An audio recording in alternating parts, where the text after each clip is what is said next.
എൻ്റെ പേര് ഡോക്ടർ ഉണ്ണികൃഷ്ണൻ എന്നാണ്.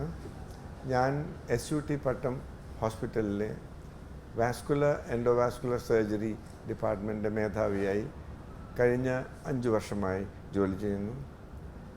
ഇന്ന് എനിക്ക് നിങ്ങളോട് പറയാനുള്ളത് ജീവിതശൈലി രോഗങ്ങളും വിശിഷ്യ പക്ഷാഘാതം ഉണ്ടാവാനുള്ള കാരണങ്ങളും അതെങ്ങനെ നിയന്ത്രിക്കാം, അതിൻ്റെ ലക്ഷണങ്ങൾ എന്താണ്, അതിൻ്റെ നൂതനമായതും പഴയതുമായ ചികിത്സാ മുറകൾ, അതുകൊണ്ട് മരുന്നുകൊണ്ടായിരിക്കാം, അല്ലെങ്കിൽ കീഹോൾ സർജറി എന്ന് പറയുന്ന കീഹോൾ ഓപ്പറേഷൻ മുഖാന്തരമായിരിക്കാം, അല്ലെങ്കിൽ തുറന്ന സർജറി, അതിൻ്റെ പേരാണ് കരോട്ടിഡ് എൻഡോട്രാക്ടമി.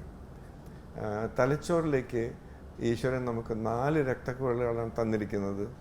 കരോട്ടിഡ് ആർട്ടറി എന്ന് പറഞ്ഞ് ഈ കഴുത്തിൻ്റെ മുൻഭാഗത്തുള്ളത്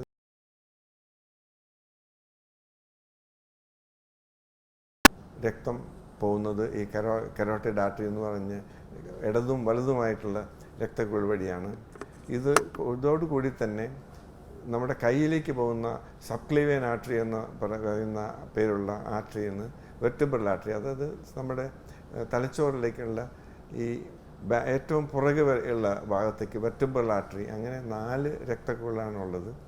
അതിൽ ഏകദേശം ഒരു 3-3.5 ലിറ്റർ 1 മിനിറ്റിൽ ഹൃദയം പമ്പ് ചെയ്യുന്നെങ്കിൽ കഷ്ടിച്ച് 1 ലിറ്റർ ബ്ലഡ് രക്തം തലച്ചോറിലേക്ക് മാത്രം പോയിക്കൊണ്ടിരിക്കും. എന്തെന്നാൽ നമ്മൾ ഉറങ്ങുകയാണെങ്കിലും ഉണർന്നിരിക്കുകയാണെങ്കിലും എഴുതുകയാണെങ്കിലും ഇതേമാതിരി സംസാരിച്ചുകൊണ്ടിരിക്കുകയാണെങ്കിലും ആ രക്തത്തിൻ്റെ അളവ് ഒരു ഓട്ടോ റെഗുലേഷൻ എന്ന ഒരു പ്രക്രിയ മുഖാന്തരം 1 ലിറ്റർ രക്തം, ശുദ്ധരക്തം തലച്ചോറിലേക്ക് പോയിക്കൊണ്ടിരിക്കും. ഇനി ഈ ജീവിതശൈലി രോഗങ്ങൾ കാർഡിയോ വാസ്കുലർ റിസ്ക് എന്ന് പറയുന്നത് അത് ഹാർട്ട് അറ്റാക്ക് വരാനും പക്ഷാഘാതം വരാനുള്ള കാരണങ്ങൾ നിങ്ങൾക്കെല്ലാം അറിയാം.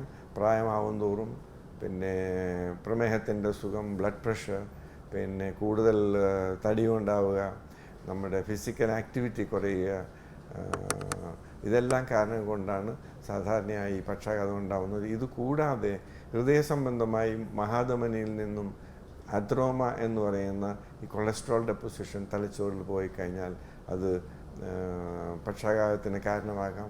പിന്നെയുള്ളത് മുഖ്യമായും ഈ തലച്ചോറിലേക്ക് പോകുന്ന രക്തക്കുഴൽ മഹാധമനിയിൽ നിന്ന് പുറപ്പെട്ട് ഏകദേശം ഈ നമ്മുടെ ആംഗിൾ ഓഫ് മാൻഡിബിൾ എന്ന് പറയും, ഈ ചെവിയുടെ താഴെ 1 ഇഞ്ച് താഴെയായിട്ടാണ് ഉൾഭാഗത്തേക്കും പിന്നെ നമ്മുടെ ചെവി, മൂക്ക്, തൊണ്ട, വായലിക്കൊക്കെ പോകുന്ന എക്സ്റ്റേണൽ കരോട്ടിഡ് എന്ന് പറയും. അപ്പോൾ ആ തലച്ചോറിലേക്ക് പോകുന്ന രക്തക്കുഴലിൻ്റെ തുടക്കത്തിൽ 70% 80% കൊളസ്ട്രോളോ അല്ലെങ്കിൽ ഈ കൊഴുപ്പിൻ്റെ അംശം വന്ന് പെട്ടാൽ അത് ഇതേമാതിരി പക്ഷാഘാതത്തിന് കാരണമാകും. അതാണ് നമുക്ക് കണ്ടുപിടിക്കാനും അത് അങ്ങനെ ഉണ്ടെങ്കിൽ നമുക്കത് ചികിത്സിക്കാനും പറ്റുന്ന ഒരവസ്ഥ. ഈ അവസ്ഥ വന്നു കഴിഞ്ഞാൽ ഒരു 70-80% തടസ്സം വന്നു കഴിഞ്ഞാൽ രോഗികൾക്ക് 2-3 തരത്തിൽ അതിൻ്റെ മുന്നോടിയായിട്ടുള്ള പ്രയാസങ്ങൾ തോന്നാം. ചില ആൾക്കാർക്ക് കണ്ണിൽ പെട്ടെന്ന് ഇരുട്ട് കയറുന്ന മാതിരി തോന്നും. ഒരു 10 സെക്കൻഡോ 20 സെക്കൻഡോ തനിയെ മാറും. ചില ആൾക്കാർക്ക് ഈ ചുണ്ടിൻ്റെ നമ്മുടെ വായയുടെ ഒരു ഭാഗം ഇങ്ങനെ താന്നിരിക്കണം. കാരണം അതേമാതിരി തന്നെ കയ്യിനോ കാലിനോ ചെറിയ തോതിൽ തളർച്ചയോ ക്ഷീണമോ, പെട്ടെന്ന് നമുക്ക് കൈ പ്രയോഗിക്കാൻ പറ്റുന്നില്ല, ഒരു സാധനം ലിഫ്റ്റ് ചെയ്യാൻ പറ്റുന്ന, നടക്കുമ്പോൾ ബുദ്ധിമുട്ട്, ഇങ്ങനെയൊക്കെ വരിക. പിന്നെ ചെറുതായിട്ടൊരു അബോധാവസ്ഥ വന്ന് 1-2 മിനിറ്റിലോ 1-2 മണിക്കൂറിലോ അത് മാറുക. ഇതെല്ലാം ഇതിൻ്റെ മുന്നോടിയാണ്. ഇതെല്ലാം തീർച്ചയായിട്ടും വന്നാൽ അടുത്തുള്ള ഒരു ഡോക്ടറെ കാണിക്കണം, ഒരു MD ഡോക്ടറെ കാണിക്കണം. പല കാരണങ്ങളാൽ ഉണ്ടാവുമെങ്കിലും തീർച്ചയായും ഈ പക്ഷാഘാതത്തിൻ്റെ മുന്നോടിയായി വരുന്ന ഒരു പ്രക്രിയയായിട്ട് നമുക്കിതിനെ എടുക്കണം.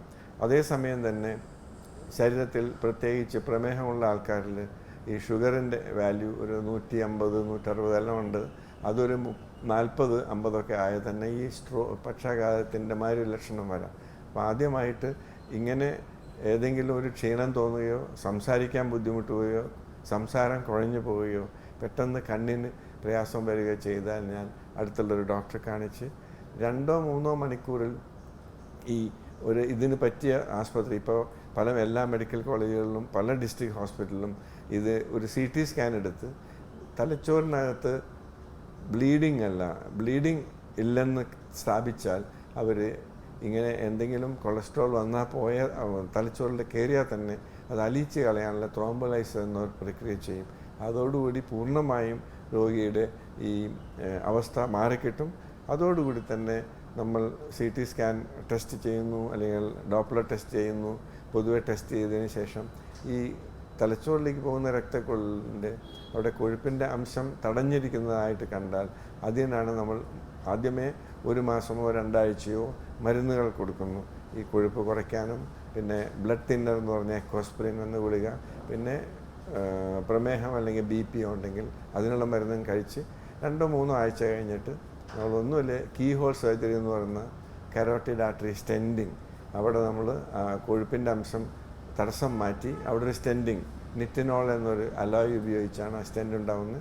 അത് ചെറിയൊരു സൈസ്, ഒരു 3-4 മില്ലിമീറ്റർ സൈസ്. അവിടെ ചെന്നാൽ അത് ഒരു നമ്മുടെ കുട അല്ലെങ്കിൽ ഒരു പാരച്യൂട്ട് മാതിരി വികസിച്ച് ആ വഴി തടസ്സം മാറ്റും.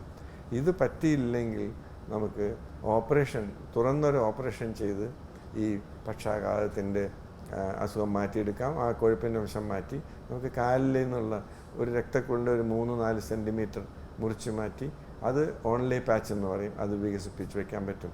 ഈ പ്രക്രിയയിലൂടെ മരുന്നുകളിലൂടെ ചെയ്യാൻ പറ്റും. അതൊരു 60% അതിനും താഴെയോ തടസ്സമുണ്ടെങ്കിൽ പലർക്കും മരുന്നുകൊണ്ട് തന്നെ അസുഖം മാറ്റാം.